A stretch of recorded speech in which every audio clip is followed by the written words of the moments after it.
Good day, everyone. Hope you're doing well. Today, we have an article from Forbes.com. The Mandalorian Episode 2 review, Star Wars at its very best. There will be spoilers in this, so if you haven't watched it and you don't want to get spoiled, click away now. This is your final warning. And you're still here. Alright. So, I just watched this episode not long ago, and I thought it was amazing. But let's read Forbes.com and see what they have to say today.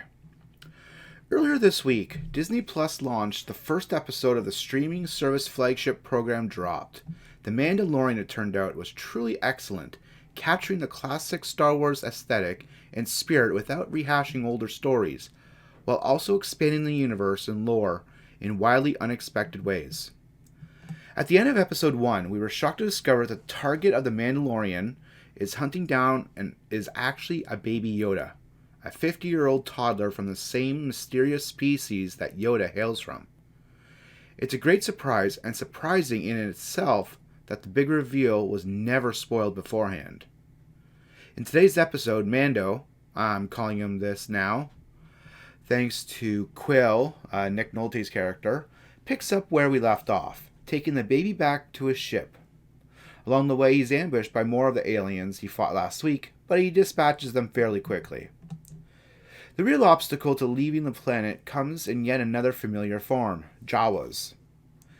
The little creatures who first took the droids R2-D2 and C-3PO's hostage in A New Hope, and later sold them to Luke Skywalker and his uncle, are well into dismantling Mando's ship by the time he returns. I suppose this means we're on Tatooine, Luke's home world, which I suspected, but wasn't sure until now. I don't think Jawas drive around their fortress vehicles anywhere else. It certainly is a desert planet, and it would be fitting for Mando to find the baby Yoda there of all places. In any case, Mando blasts a few of these little buggers, but they escape into their massive sandcrawler, and he's forced to pursue on foot. The following action sequence is pretty great, with Mando doing his best to climb the treaded fortress while Jawas hurl junk at him, zap him, and in the end, blast him with about a dozen stun bursts at once. He topples all the way down to the ground far below. Mando and Baby Yoda head back to Kills after this, and he offers to take the bounty hunter to trade with the Jawas, a plan that Mando doesn't much care for, given that they stole his stuff in the first place, but there's not any other choice. Baby Yoda, meanwhile, walks around and eats a frog-like creature, and it's just far too cute. I can't handle how adorable this little guy is. If nothing else, Jon Favreau deserves credit for creating the cutest Star Wars character since the Ewoks. So off they go and meet the Jawas, who first demand Mando's armor, then the baby, and finally say that they'll give back the parts if he gets them the egg. Turns out the egg in question is located in a dark, menacing cave. And this fun monster rhino is the mother.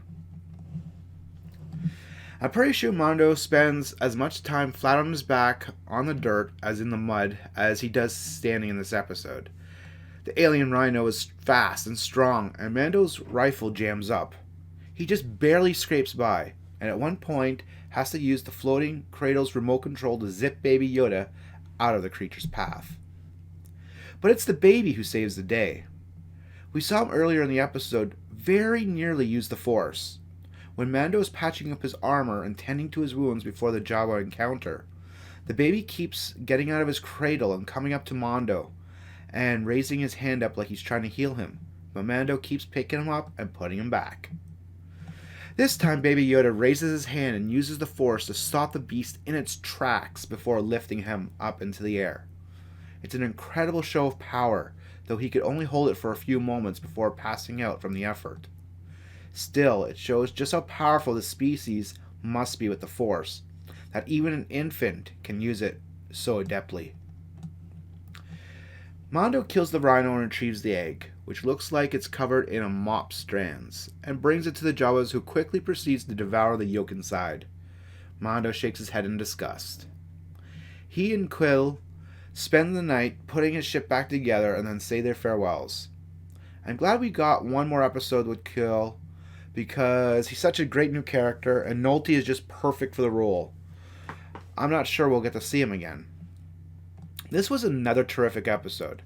It's kind of crazy how much they fit into a measly 27 minutes, but somehow it didn't feel too short. It felt just right. Just enough action, just enough adorableness, just enough suspense. The original score sweeping over everything. The director did a fantastic job following up the season premiere. This show really captures the old Star Wars magic perfectly, from the pacing to the humor to the look and feel of the old films. I'm so pleasantly surprised as how much I'm enjoying each minute of it. I watched the first episode 3 times, and I suspect I'll watch this one just as many. That really says something, and there are very few shows that I watch more than once, at least right away like this. The Mandalorian is one of the select few. I'm really curious to see how the story goes and how Baby Yoda ties into the larger story. I wonder if there'll be any connection to the new films. I also get the feeling that we're going to be severely bummed out when the season's over.